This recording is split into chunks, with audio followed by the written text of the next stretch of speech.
I know she will bring to the demands of her new role the steadfast devotion to duty on which I have come to rely so much. Real-life families and, actually what's going on in the community, and it must be really challenging. Viewers who expected another quiet day at the palace were stunned when news broke that King Charles had privately knelt before Catherine in an intimate ceremony, a move that insiders say left Camilla visibly jealous. For years, many believed Charles and Camilla shared a united front, handling royal duties with grace. But this private gesture suggests a hidden layer of palace dynamics that no one outside the walls has seen before. So why exactly did Charles take this dramatic step? And could it reshape the delicate balance of the royal family's relationships? Catherine's silent takeover of the royal court. Behind the heavy iron gates and shuttered windows, King Charles had quietly summoned a small circle of senior aides, loyalists who had once served Queen Elizabeth herself. They weren't given explanations. They were simply told to appear. The hour was late, yet the urgency in the summons left no doubt. Rules that had stood for centuries were quietly broken. Doors normally guarded by ceremonial sentries were left ajar just long enough for key figures to slip inside unseen.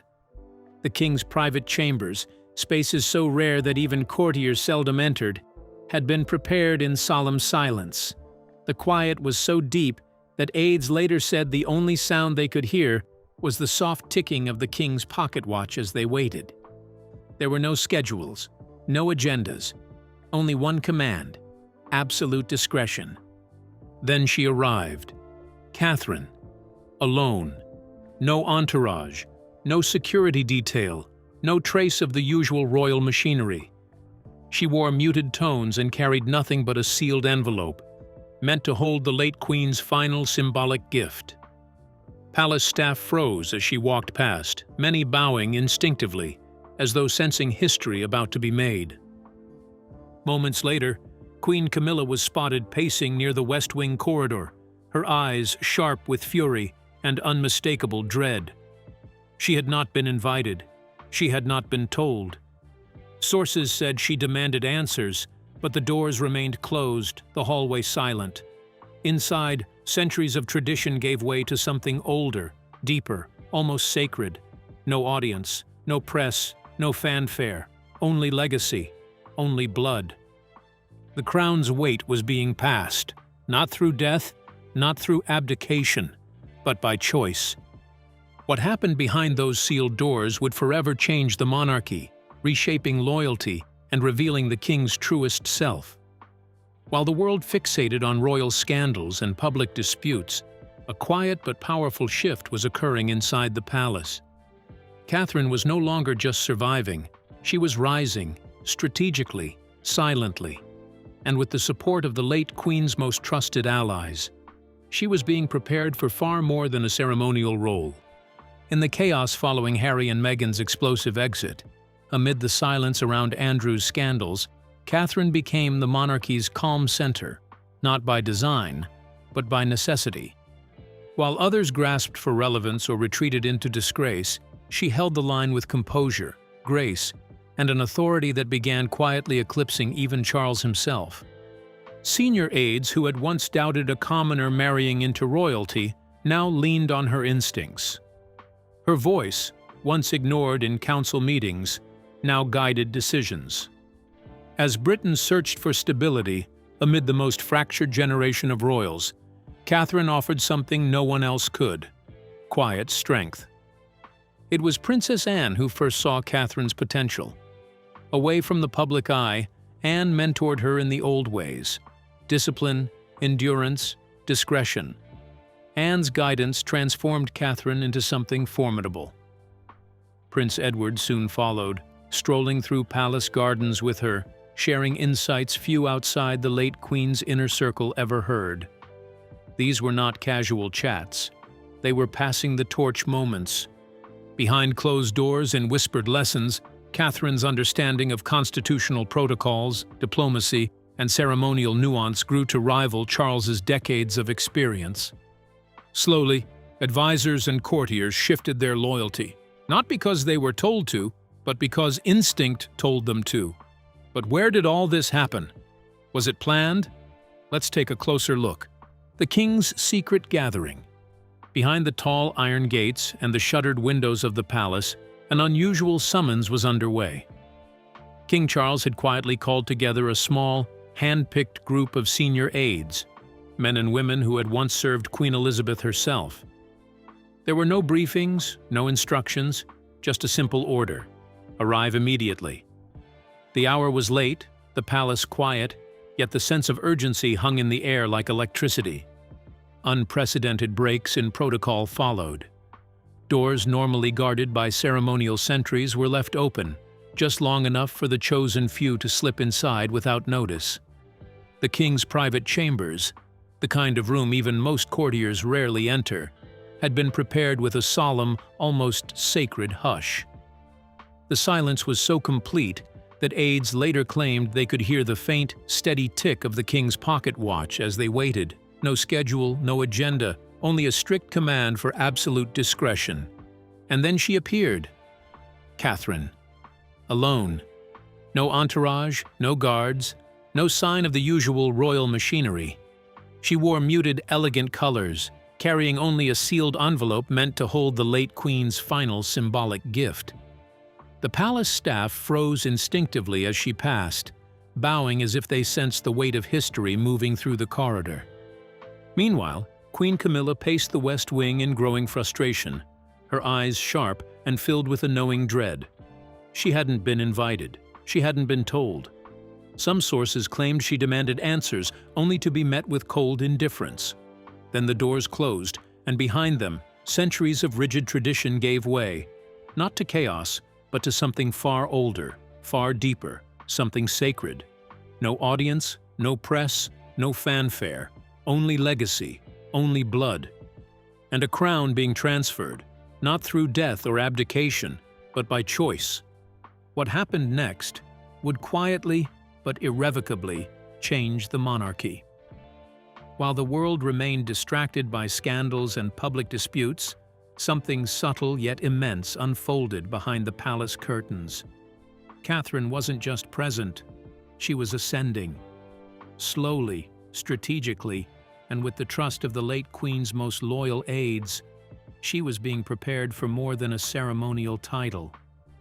In the aftermath of Harry and Meghan's dramatic departure, amid the hushed chaos of palace controversies, Catherine became the monarchy's calm center, not by design, but by necessity. While others scrambled for relevance or fell into disgrace, Catherine held the line with poise, patience, and an unspoken authority that began to rival even Charles himself. Senior aides, once skeptical of a commoner marrying into royalty, now found themselves quietly relying on her instincts. Her voice, once overlooked in council meetings, began to shape decisions, agendas, and the very direction of the crown. It was Princess Anne who first recognized Catherine's potential. Away from the public eye, Anne guided her in the old, rigorous ways of monarchy: discipline, endurance, and discretion.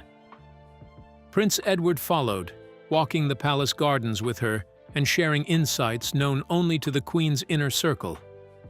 These were not casual chats. They were lessons, torch-passing moments cloaked in quiet whispers.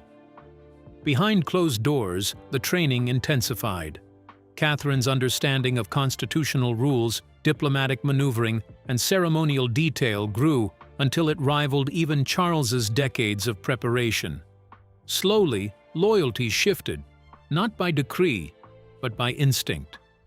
However, those who had served the crown for decades began to recognize a steady, confident hand, a future queen in spirit, ready to carry a monarchy through its most turbulent generation. But how did Catherine overshadow Camilla's relevance? Was it Queen Elizabeth's wish? Let's find out. How Catherine quietly outshone Camilla. Long before titles were formally spoken, Queen Elizabeth's presence still hovered through the palace halls, a quiet echo that no ceremony or speech could match. Her final handwritten note, tucked away in a personal safe, carried a single powerful instruction to those who would follow her. Trust the one with unshakable grace. Many whispered that she meant Catherine. Observers in the Queen's final months recalled that Elizabeth often spoke of Catherine more than her own son. And as the Commonwealth staggered through post-Brexit turbulence and internal disputes, it was Catherine, not Camilla, who was chosen to represent the crown abroad. Former governors-general and visiting diplomats praised her calm poise, her natural instinct for unity, and her deep respect for centuries-old tradition. Even the Queen's personal clergy admired Catherine's spiritual depth and disciplined devotion. Yet despite her growing influence, Catherine kept herself deliberately apart from court chaos. She refused to be drawn into factional battles, shielded her children from scrutiny, and maintained an unblemished public image. She shunned headlines, sidestepped controversy, and kept her private alliances with Prince Edward and others hidden from the press. This careful distance was not avoidance, it was strategy. While others scrambled for attention, Catherine prepared quietly, methodically. What no one foresaw, not even the most shrewd royal strategists, was how this silent preparation would erupt into a single, breathtaking act that would shake the monarchy to its foundations. That moment arrived when King Charles knelt before her, a gesture that instantly transformed whispers of succession into a vivid, undeniable reality. The impact on Camilla was immediate and severe. Decades of carefully built influence and resilience crumbled in minutes. The Queen Consort, long accustomed to scorn, scandal, and public scrutiny, found herself publicly eclipsed, shaken, and humiliated. In the days leading up to the secret ceremony, subtle shifts began to unravel her authority. Meetings she once led were quietly reassigned. Invitations arrived without her name. The silent tightening of power around Catherine became undeniable. Within the palace, whispered conversations turned into murmurs of speculation. Senior protocol officials, once staunchly loyal to Camilla, started consulting more with Catherine-aligned advisors. The Queen Consort's influence, once limited to domestic and ceremonial matters, now began touching the very core of royal operations. Foreign visits, security arrangements, even the briefing documents prepared for King Charles. Camilla's inner circle began shrinking, and tensions reached a breaking point. Just 72 hours before the late-night private ceremony, witnesses reported a heated confrontation between her and King Charles. Voices were raised. Camilla demanded to know why she had been excluded from key strategic discussions. Charles reportedly replied with a chilling, almost final warning. Some roles were never meant to be permanent. Despite her panic, Camilla fought back. She called senior aides, tried to stop the secret preparations, even summoned the royal security chief, desperate for answers. But the rules had changed. Those who once obeyed her without question now hesitated. Why did King Charles bow before Catherine? Is he trying to change the tradition? Let's find out. Charles kneels before Catherine. Long before the world could even imagine, Charles had made his move, and Catherine had quietly accepted what Camilla feared most, the invisible crown of true legitimacy. In the dim, early morning hours, a palace aide, someone long known for loyalty to Camilla, slipped out what they called a moment of collapse. Camilla was seen behind the Queen's gallery, shoulders shaking, tears spilling, voice trembling as she whispered over and over, "He did it. Did it. He really did it." The scene, captured in secret and quietly passed to select media insiders, signaled the start of a sympathy battle she could never hope to win. Where Camilla had once held power through subtle influence, she now found herself fading into the echo of a monarchy that no longer needed her. The institution she had fought so hard to belong to advanced forward, not with confrontation, not with words, but with the cold, unrelenting precision of tradition moving on without her. Yet this ceremony was not about rivalry. It was about redemption, legacy, and a reckoning that could not be ignored. It was no coronation, no scripted declaration, but those present said its weight was heavier than either. In a room lit only by flickering candlelight, guarded by silence and centuries of lineage, King Charles made a move no monarch had ever dared, a move that shattered centuries of royal distance. It began in stillness. No trumpets, no advisors, only the soft, pressing weight of history. Charles, stripped of ceremonial finery, stood not as king, but as a man burdened by a crown he had carried and by the guilt of decisions he could no longer undo. Before Catherine, he removed the symbols of his sovereignty, not in shame, but in quiet reverence. Hands trembling, not from age but from emotion, he sank to one knee. A king kneeling, not to a queen, but to the woman he believed could preserve what he no longer could. Then came the words that froze the room. "You are the future I failed to protect," he whispered. Not rehearsed, not scripted, but raw and true. Catherine's eyes widened, not in triumph, but in disbelief. The weight of a man who had once resisted her now surrendering his legacy into her hands was almost unbearable. Charles reached into his pocket and pressed something into her palm. A ring. Simple, yet overflowing with meaning. Once belonging to Queen Elizabeth herself, it was not part of the official crown jewels, but her private treasure, a symbol of clarity, foresight, and unwavering service. By giving it to Catherine, Charles spoke without words. This was an anointing. Two aides, summoned by Princess Anne, watched silently. One wept, the other simply recorded. Charles held his gaze, witnessing history being rewritten in real time. Catherine, stunned, did not speak. She clutched the ring, tears flowing freely, absorbing the magnitude of what had just occurred. She neither bowed nor smiled. She simply stood, breathing in the gravity of the moment. Some called it the longest silence of the night. Others said it was the precise instant the monarchy shifted, not publicly, but in spirit. This was no coronation. This was a confession, a surrender, a passing of the crown's true essence, not by bloodline, but by belief. Princess Anne's hand loomed over the scene. It was she who had convinced Charles that legacy was not about tradition. It was about trust. And in that fragile hour, Charles trusted Catherine more than the lineage he had spent his life defending. The moment would never be televised, yet its reverberations would outshine any balcony wave, any oath of office. It was irreversible, and as the palace doors opened once more, the world unknowingly witnessed a monarchy transformed. But every sacred vow stirs chaos. Camilla was far from silent. By dawn, the palace buzzed with whispers, but nothing prepared the press for what came next. Camilla, visibly distraught, exited the palace alone, ignoring every protocol. "He's made his choice," she reportedly murmured.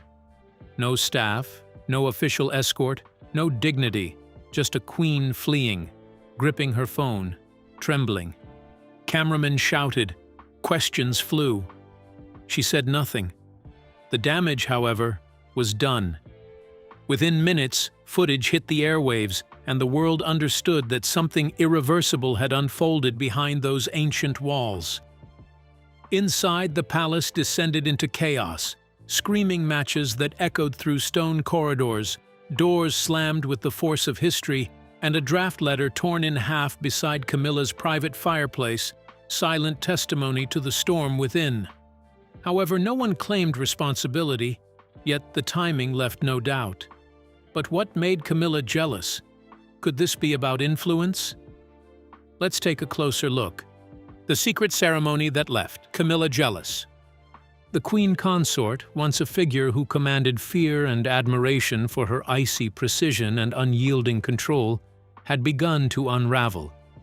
Her grip on the palace, the carefully orchestrated image she had maintained for decades, was slipping through her fingers. King Charles, on the other hand, had gone silent. Not a word, not a gesture, not even the faintest acknowledgement of her presence.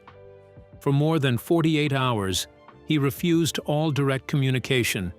Messages, if they came at all, were delivered through intermediaries, carefully filtered and stripped of nuance. The same halls that had once echoed with their shared authority now held only a tense, suffocating stillness. This silence, more potent than any public statement or whisper of scandal, confirmed what insiders and observers alike had feared. The fissure between them was no mere crack.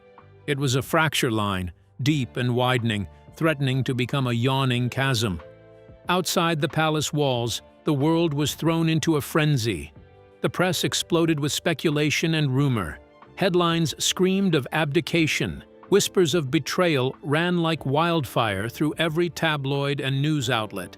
Some stories suggested that Charles had, for months, secretly paved the way for Catherine's rise, quietly orchestrating a coup of influence while the world remained oblivious.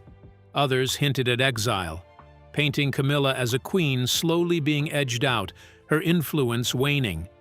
International media began to track her every movement, mapping potential retreats, even suggesting she might vanish to Ray Mill House, a location tied to her family lineage.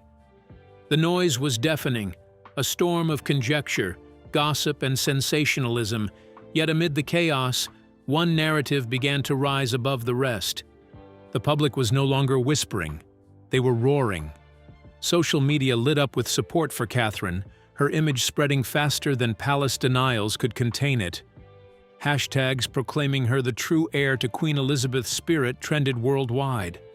Ordinary citizens and royal enthusiasts alike gathered outside the palace gates, clutching photographs of Catherine alongside the late Queen, drawing comparisons so potent that even Buckingham's seasoned media team dared not challenge them. Inside the royal circles, whispers became actions. Former aides to Queen Elizabeth, figures who had once been silent or neutral, gave cryptic interviews hinting at approval, praising the wisdom of the decisions unfolding before them. Prominent royal confidants, who had long defended Camilla's place at court, quietly withdrew from her upcoming engagements, distancing themselves from the slowly crumbling orbit of her influence. Charities and institutions previously linked to her began releasing statements of neutrality, signaling a shift in the very foundations of her support. In the court of monarchy, where symbolism is everything, silence speaks louder than proclamations, and Camilla's retreat was speaking volumes. As Camilla faded into the background, Catherine's presence expanded, not with overt ambition, but with an inevitability that could not be ignored. She filled the vacuum left behind with quiet strength, poise, and a disciplined charm that drew eyes, respect, and allegiance. Yet, as the world watched the old queen consort diminish, Catherine received a revelation hidden from everyone else, a secret long buried in the archives of Windsor. It was a sealed envelope, marked only with the royal cipher, and addressed to the woman who understood duty. No one had intended for it to be opened now. Yet following Charles's private ceremony, palace aides determined the timing was right. When Catherine finally broke the seal, the contents nearly brought her to her knees. The document had survived decades, safeguarded in Queen Elizabeth's private vault, known only to her most trusted legal advisor and to Princess Anne. It had weathered 3 reigns, endured 2 drafts, and survived one critical clause that Elizabeth herself had painstakingly struck out and rewritten. For years, it had remained untouched, lying in wait until the moment the monarchy faced an undeniable crisis, a time when the true question of legacy demanded an answer. The letter itself was brief, yet its impact was profound. Written in Elizabeth's signature tone, measured, piercing, resolute, it outlined the late Queen's fears for the future of the crown. She expressed deep concern over what she described as emotional instability and shifting alliances within the House of Windsor. Though she never named names, the implication was unmistakable. Camilla's rising influence, her political maneuvering, and her preference for a select inner circle over the will of the crown were all noted, quietly, but with undeniable clarity. By contrast, the letter praised Catherine in glowing terms. Elizabeth lauded her discipline, her unwavering loyalty, and her instinct for sovereignty. In one sentence, which now echoes through every palace corridor, Elizabeth wrote, "The crown must not merely be worn, it must be understood." Catherine understood, not just the weight of the words, but the magnitude of the responsibility they implied. Even more remarkable were the actions attached to Elizabeth's words. Specific heirlooms, treasures of the royal lineage, items never publicly displayed and passed only through bloodlines, were designated for Catherine and her children. Titles long assumed to default to Charles's branch of the family were deliberately redirected, not by law, but by intention. This was not a legal will. It was something far more potent, a moral decree, a blueprint for safeguarding the monarchy should the crown begin to lose its course. At the bottom of the letter, Elizabeth had added a personal note in her fading handwriting: "Protect the crown from within." Those 4 words, simple yet impossibly weighty, carried a power no parliament could contest. Their message was clear. The true strength of the monarchy was not in ceremony, protocol, or lineage. It lay in conviction, in the courage to do what was necessary to preserve it from decay. The release of the letter sent seismic ripples through the palace. Aides who had long pledged loyalty to Charles quietly recalibrated their roles. Legal advisors began reviewing centuries-old precedents for moral succession, debating the implications of a crown guided not by law alone, but by intent and integrity. Even the most ardent monarchists began to accept a hard truth. Authority does not reside merely in crowns or decrees, but in those who act with unwavering purpose. Catherine, still reeling from the emotional weight of Charles kneeling in that private, intimate ceremony, now faced a second, even more profound transfer of power. This was a mantle she had not requested, a role she had never sought, but 2 monarchs in their own ways had entrusted it to her. The moment she read the letter, she was no longer merely a royal figure. She became the crown's final safeguard, the living embodiment of its endurance, the guardian against internal collapse. As the hidden truth came to light, the battle lines within the palace shifted. Where attention had once been focused on Charles and Catherine alone, a larger, unseen hand was revealed, shaping events in subtle but undeniable ways. The dynamics of power, influence, and loyalty were recalibrating in real time, and the palace, its halls, its corridors, its history, was once again a stage for intrigue and transformation. However, the monarchy was changing, and Catherine now stood at its very center, the quiet yet unyielding force poised to guide its future. What move did Prince William make? Is he already assuming authority? Let's find out. William's strategic moves. Prince William was moving silently, behind the scenes, but with the precision of a master strategist. He wasn't merely supportive, he was orchestrating the entire future of the monarchy. Every decision, every quiet adjustment, pointed toward one undeniable truth: his wife, Catherine, had to be at the center. Long before King Charles lowered himself to that historic kneel, long before Camilla showed any signs of weakness, William had already seen the truth that others refused to admit. The monarchy was fragile, teetering on the edge of collapse. In the private chambers of the palace, away from cameras and courtiers, William gathered a select group of senior advisors, men and women who had once served Queen Elizabeth herself. He didn't speak of rebellion, nor did he whisper of confrontation. Instead, he presented a vision of realignment. Legacy was powerful, yes, but hesitation could be fatal. In those hushed meetings, he made one thing abundantly clear: the monarchy could not survive without Catherine firmly at its core. Unseen by the public, William began to methodically weaken Camilla's grip. Requests that once went through her office were quietly rerouted. Budgets she had championed were frozen under the guise of administrative review. Public appearances she had once led were postponed indefinitely, disguised as scheduling conflicts. Slowly, surgically, her network of influence began to thin as key allies were offered roles far from the center of power. William never confronted her directly. He didn't have to. His authority, though still unofficial, was reinforced by a deep, inherited trust. The name Windsor carried weight, certainly, but it was the loyalty of the Middletons, strategically placed and unwavering, that now anchored confidence throughout the palace. William's most decisive move, however, came in a private conversation with his father. For over 3 hours, the king and heir spoke alone, no aides, no transcripts. Witnesses said both men left the room with tears in their eyes. Charles, they claimed, had been waiting for William to voice what everyone already sensed: that Catherine was ready, that the public already embraced her as the spirit of a new monarchy, and that decisive action had to come before indecision could claim the throne. That conversation didn't just set the stage for a ceremony. It allowed Charles to do what tradition had never permitted: to pass the mantle while still alive. But William knew he needed one more ally: Princess Anne, ever the guardian of royal dignity. Approaching her not as a prince but as a nephew in need of counsel, he secured her cautious support. She demanded guarantees that Catherine would carry the weight of duty without letting it erode. So, what do you think about King Charles kneeling before Catherine? Share your thoughts with us in the comments section. Don't forget to like and subscribe.